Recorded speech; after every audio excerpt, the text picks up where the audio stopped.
All right, welcome everyone to another deep dive with us. Today we're exploring this really interesting question, Yeah. which is there one Black identity? Or are there many Black identities? Lots to unpack. I know, right? And we're going to be looking at this article Okay. called African versus African Americans, Who Defines Black Identity? So buckle up. Yeah. Yeah, this is going to be a good one. I think this is going to be a fascinating discussion. Absolutely. The article starts out by challenging this kind of common assumption Okay. that Black identity is like all about genetics and ancestry, and it's saying it's way more complex than that. Right, and that's really just the starting point, ancestry, when you're talking about identity. Yeah, and it's interesting like what the article says about Yeah. location and like personal experiences Oh, absolutely, yeah. and how that shapes identity. Think about it. Like, even within the same family, siblings can have totally different experiences, like totally different perspectives. Yeah, you can share like a common ancestry, Yeah. but if you grew up in different places or had different opportunities or were denied certain opportunities, Totally. it's gonna like totally shape how you see the world. I think of it like a family photo album. You see the resemblance, but every face tells a story. You know? Yeah, totally. And the article also like dives into this heavy topic, the transatlantic slave trade. Right. And its impact on the African diaspora. Such a pivotal moment in history, and Oh, yeah. it led to this forced migration and cultural disruption. Right. I mean, imagine generations separated from their homeland. It's hard to even fathom. Yeah, their languages, their traditions, everything ripped away. Yeah, and yet through it all, like, there's this incredible resilience. Absolutely. And I wonder, like, how did people hold on to their sense of self? You know what's fascinating is the idea of cultural memory. Oh, tell me more about that. It's how communities preserve their values, traditions, even in the face of really difficult circumstances. And it's interesting how the article contrasts that with what Africans on the continent face, like dealing with colonialism. A completely different form of oppression. Yeah. But aiming to control and exploit. Yeah. Dismantling their power structures, their languages, their beliefs. Yeah, and we can still see the impacts of that today. Like, it's not Absolutely. ancient history. It's woven into the fabric of society. What I thought was really interesting is how the article emphasizes that both groups, whether they were part of that diaspora or remained on the continent, have had to, like, deal with the legacies of oppression. Right, but it's also about acknowledging, like, the resilience. Totally. The richness of their cultures. Yeah. The triumphs that emerge from these struggles. Absolutely. Yeah, it's not just the negative. It's like, it's the whole picture. How did people, like, thrive and grow? Exactly. In the face of that. Exactly. Okay, get ready for a mind-blowing fact. Okay, hit me. The article says there's over 2,000 languages spoken across Africa. That's incredible. That linguistic diversity is just... It speaks volumes. Yeah, it really does, about the variety Absolutely. of cultures within the continent. It challenges this idea of one, like, singular African identity. Doesn't it? And then you bring in the diaspora. Yeah. It becomes even more complex. And so we have African Americans, who primarily speak English. Right. But there's a twist. There's always a twist. Right. Yeah, the article brings up AAV. Okay. African American Vernacular English. Okay. And what's interesting is it's not just a dialect. It's its own language. Wow. With its own rules, its own cultural significance. So even when people were stripped of their, like, original ancestral languages, they created something new. They did. It's incredible. And the article's point about this, like, resilience and adaptation. Absolutely, yeah. Is so powerful. It's a testament to the human spirit, isn't it? It really is. To create something so beautiful and unique. Yeah. And it shows that language isn't static. Right. It's always evolving. Evolving. Yeah, okay. So we've got ancestry, we've got history, we've got language. Now let's add another layer to this. Okay, let's do it. This diaspora, right. Which for anyone who maybe isn't familiar with that term, it basically means the scattering of a people from their homeland. And the African diaspora is one of the most significant, huge in history, spanning continents, encompassing, like you said, languages, experiences. It's massive. Yeah, and it makes me think about how, especially for African Americans being part of that diaspora, can be a source of connection. For sure. But also tension. Absolutely. You have this shared heritage. Right. But very different experiences based on where you are in the world.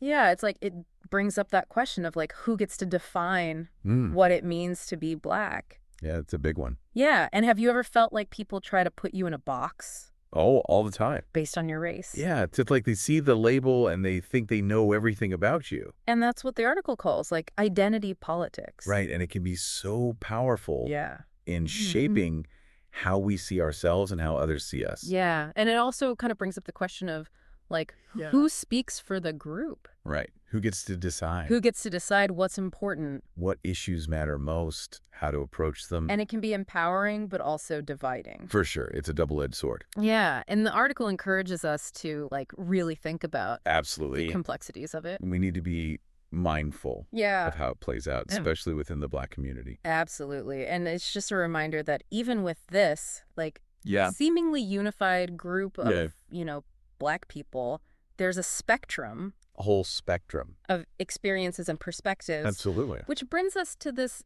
concept of intersectionality. Oh, that's a good one. Which is like, that we all hold multiple identities. Right. It's not just race. Right. It's gender, class, sexual orientation. Right. It's everything that makes you... And the article gives this really good example of how, like, being a Black woman in America comes with a different set of challenges and opportunities than being a Black man. That's like you're facing multiple layers of oppression. Yeah. And sometimes they intersect in ways that are really hard to untangle. It's so true. And it's just a reminder that there's no one-size-fits-all understanding of Black identity. And if you try to force everyone into one box, you just ignore how rich and complex those lived experiences are. You miss the whole point. Yeah. And that brings us to another really important layer of intersectionality, which is the experiences of LGBTQ plus individuals. Yes, absolutely crucial to consider. Within the Black community. This is where intersectionality becomes even more important because you have the racism, but then you layer on homophobia and transphobia. Yeah. And it creates this whole other set of challenges. It's like navigating a world where you're facing discrimination. Yeah.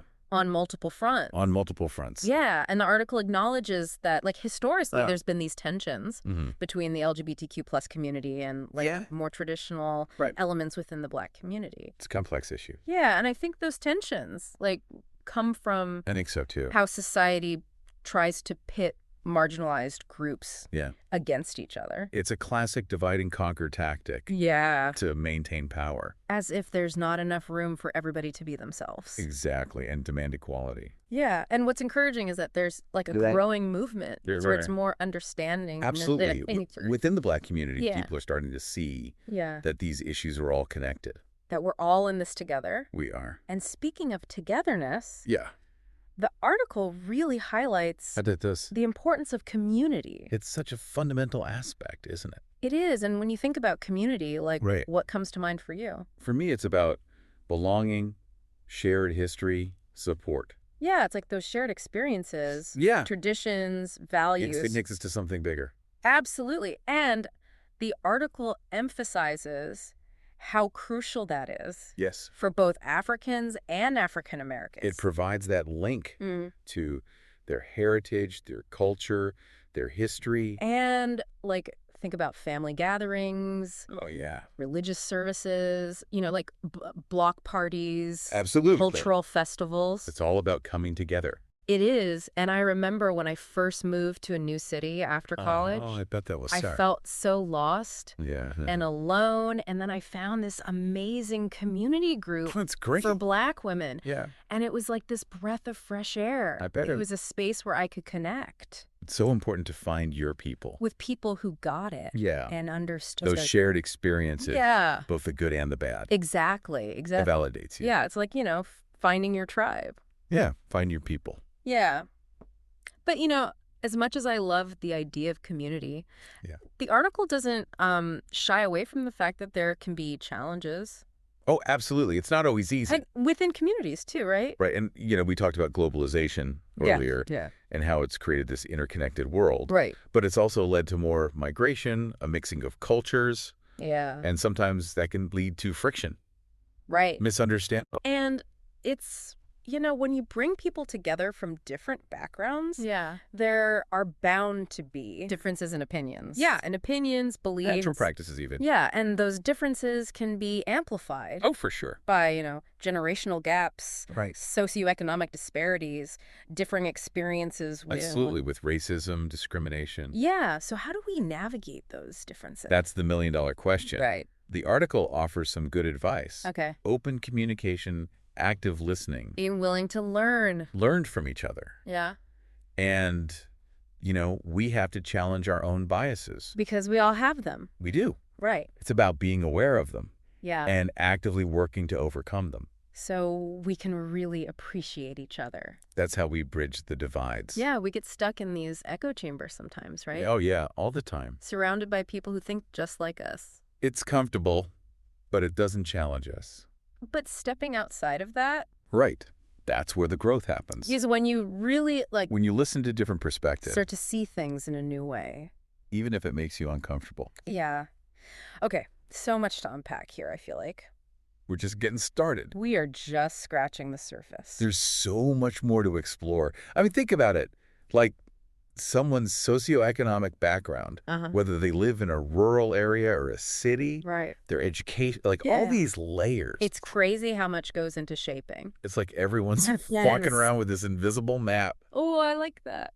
Of their experiences. And no two are the same. Exactly. Speaking of maps, the article talks about how globalization is changing the whole landscape of Black identity, which is interesting. It's fascinating, isn't it? It is. It's with technology and social media, people are connecting across continents in ways that... like never before. We've never seen before. Yeah, it's incredible. Imagine, connecting with someone in Ghana... right. who shares your passion for, Afrofuturism or... learning about the experiences of Black activists in Brazil. Yeah, and it's exciting because... globalization could create... It could. a more interconnected and unified Black community that goes beyond just geographical boundaries. It's exciting to think about. Yeah, but we also have to acknowledge that there are, potential downsides. Potential downsides. Some people worry about cultural homogenization. Okay. Where dominant cultures kind of overshadow. Oh, that's a good point. Or even erase less prominent ones. Yeah, because sometimes even with good intentions, you can end up silencing important differences. Silencing those differences. Yeah, it's a balancing act. It's a delicate balance. Yeah. Okay, this next part of the article really got me thinking. All right, I'm ready.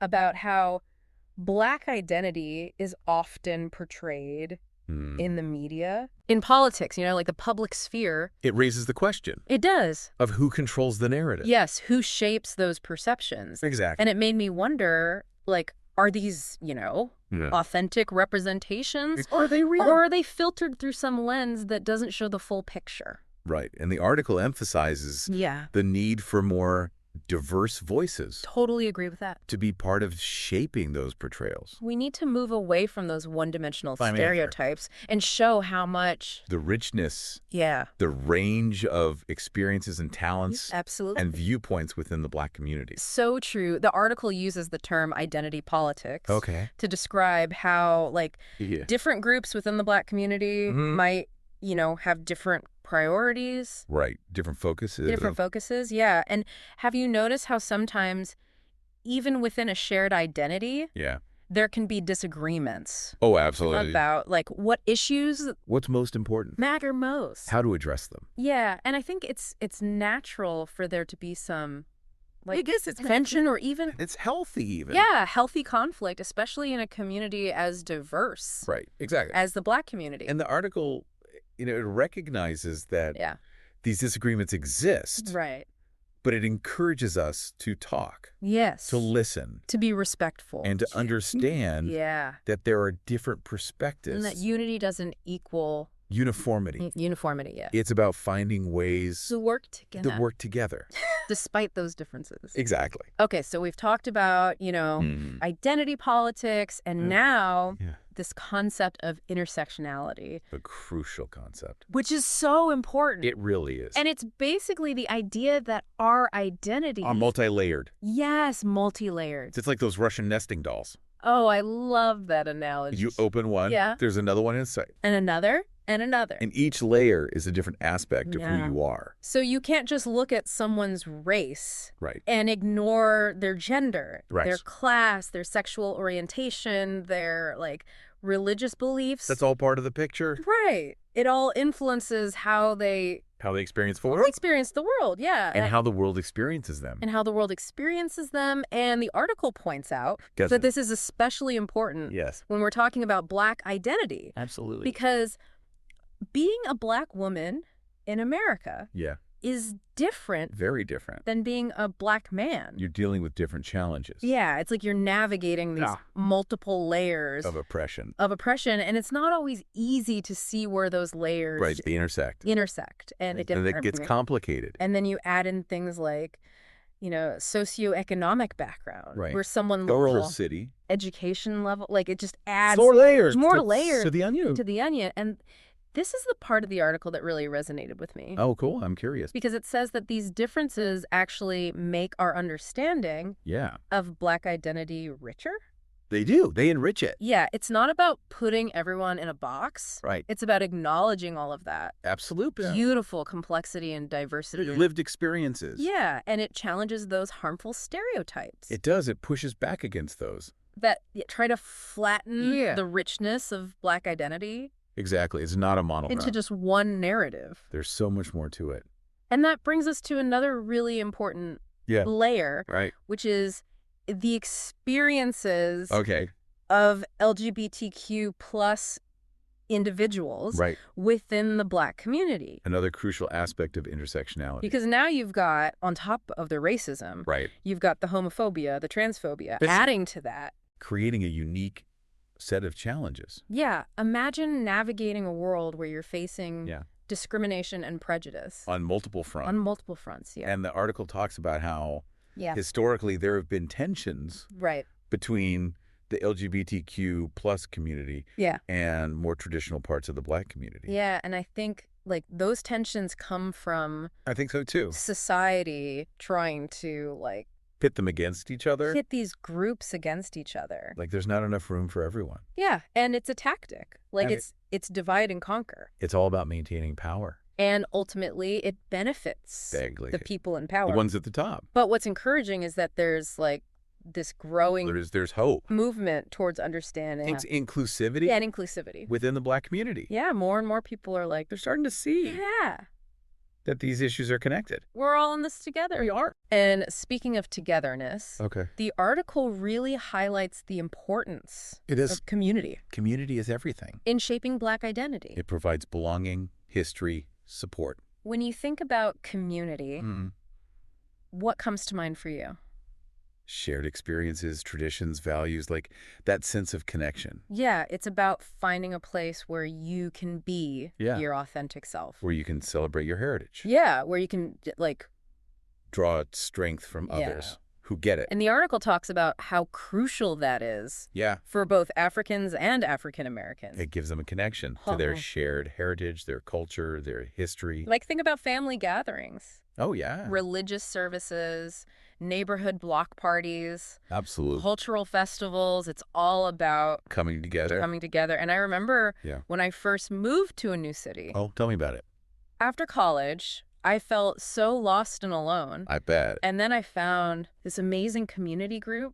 That's for Black women. Yeah. And it was like this breath of fresh air. I can imagine. It was a space where I could connect. Where you could find your people. Yeah, with people who like got me, who understood. Shared experiences. Yeah, it was like finding my tribe. It's so important to have that. It is. But, you know, as much as I love the idea of community, the article doesn't shy away from the fact that there can be challenges. Oh, there can be. Within communities, too. It's not always easy. And, you know, we talked about globalization. We did. And how it's created this more interconnected world. Yeah, double-edged sword. But it's also led to increased migration. Right, more mixing of cultures. And sometimes that can lead to, like, friction. It can. Or misunderstanding. People come from different backgrounds. Yeah. They have different opinions, different beliefs. Different ways of doing things. Different ways of life. And those differences can be amplified, you know, by generational gaps Right. Socioeconomic disparities. Different experiences with racism. Different experiences with discrimination. Absolutely. So how do we navigate That's the big question. those differences? The article has some thoughts. Okay. Open and honest communication. Okay. Active listening. Yeah. Willingness to learn from each other. To learn from each other. And also, like, the article says we need to challenge our own biases. Oh, for sure. Which I think is so important. We all have them. We all have them, right? It's about recognizing them and actively working to overcome them. So we can truly see each other. Yeah, and, you know, we get stuck in our own little echo chambers. Oh, yeah. Surrounded by people who think just like us. It's comfortable, but it's not always helpful. But stepping outside of that... That's where the real growth happens. ...is when you really start to see things... from different angles. ...in a new way. Yeah. And even if it makes you uncomfortable. Even if it makes you uncomfortable. It's worth it. Yeah, it's about understanding. Absolutely. And I'm also thinking about how the legacy of colonialism and slavery continues to impact Black communities. It does. Around the world. It's a shared history. And that shared history of oppression... Yeah. can be a powerful unifying force. That can remind us that we're all part of a global struggle. For liberation and justice. Absolutely. And it's about recognizing that our individual struggles are... They are interconnected. We're stronger together. We're stronger together. Yeah, okay, we've covered so much ground already. I feel like we're just getting started. And I feel like we're just... scratching the surface. Scratching the surface. Yeah. Wow, it's like we've been on this journey exploring all these different... Yeah. facets of Black identity. Absolutely. So much to think about. So much to think about. And yet I feel like we're just... Let's get it started, right? Scratching the surface. And the article ends on this note that I found really powerful. I'm curious. This call for unity and understanding. Yeah. Not by erasing differences, right, but recognizing that they make the Black community stronger. That's a beautiful sentiment, isn't it? It is. It's like, you know, moving away from this idea that there's one right way to be Black. Absolutely. Embracing the spectrum. Embracing the spectrum, yeah. Of experiences, perspectives. And one of the things that stood out to me was the article's emphasis on how, like, Africans and African Americans can really learn from each other. Oh, absolutely. We hear so much about the historical and cultural connections. But what about those present day? Right. Imagine the possibilities. It's exciting. If we see each other as allies, as collaborators, working together. Instead of competitors. For equality and justice. Sharing knowledge. Resources, strategies across continents, that could be a game changer. Absolutely. And the article acknowledges that. Like, this kind of unity isn't going to happen overnight. It's a process. It's a process, right. It takes a conscious effort to break down barriers of misunderstanding that have been built up. Prejudice, sometimes even internalized oppression. It's deep. And, you know, we have to acknowledge that there are forces out there that benefit from keeping people divided. Keeping Black people divided. Absolutely. It's easier to control. Right. It's easier to exploit. Community that's fractured. Distrustful of each other. And so, you know, we have to be critical of those narratives. You do. That try to pit us against each other. Whether it's based on nationality, skin color, socioeconomic status. And we have to actively work to counter that. Absolutely. Build bridges. By building those bridges. Of solidarity, understanding. And the article suggests, like, education and open dialogue. Those are key. Are key to that process. Being curious about each other's experiences. Yeah, being curious, asking questions. Challenging our own assumptions. Challenging our own assumptions, because we all have them. Yeah. And so often we just get stuck in our own little bubbles. In our echo chambers. Yeah, with people who think just like us. Think just like us, and it's comfortable, but it doesn't help us grow. Stepping outside of that can be so eye-opening. True understanding comes from listening to those who have different perspectives. Even if it makes us uncomfortable. Even if it's challenging. So true. And I think, you know, just going back to this idea of the legacy of colonialism and slavery, how it impacts... It continues to impact. Yeah, it continues to impact communities all around the world. The shared history. And that shared history, it can be a powerful force. Yeah. For unity. Because it reminds us that we're part of this, like... This global struggle. Global struggle. For liberation and justice. Yeah. And that our individual struggles... They're all connected. ...are connected, and we're stronger. We are. When we stand together. Absolutely. So this deep dive has been a lot, and I think it's a good time to... To bring it back to our listener. Bring it back to our listeners. What resonated with you today? What questions are you thinking about? Yeah, what actions are you going to take? To contribute to a more inclusive... Or create a more inclusive... and unified Black community. Yeah, and remember... Change starts with... It starts with us. Each of us, those small acts... Every little bit counts. Of kindness, of understanding... With allyship. They can have a ripple effect. They can change the world. This deep dive has been a reminder that... Black identity is not a monolith. It's a tapestry. It's a tapestry, yeah. Woven from so many threads. Each thread unique. Beautiful. And beautiful. And together, they create this masterpiece. And as we move forward in this, this increasingly interconnected world... Yeah, it's so important to appreciate... The nuances. The nuances. To celebrate the richness. The richness of Black identity. That each person brings. Yeah, so who are you connecting with today? But how can you learn from their story? Until next time, keep diving deep.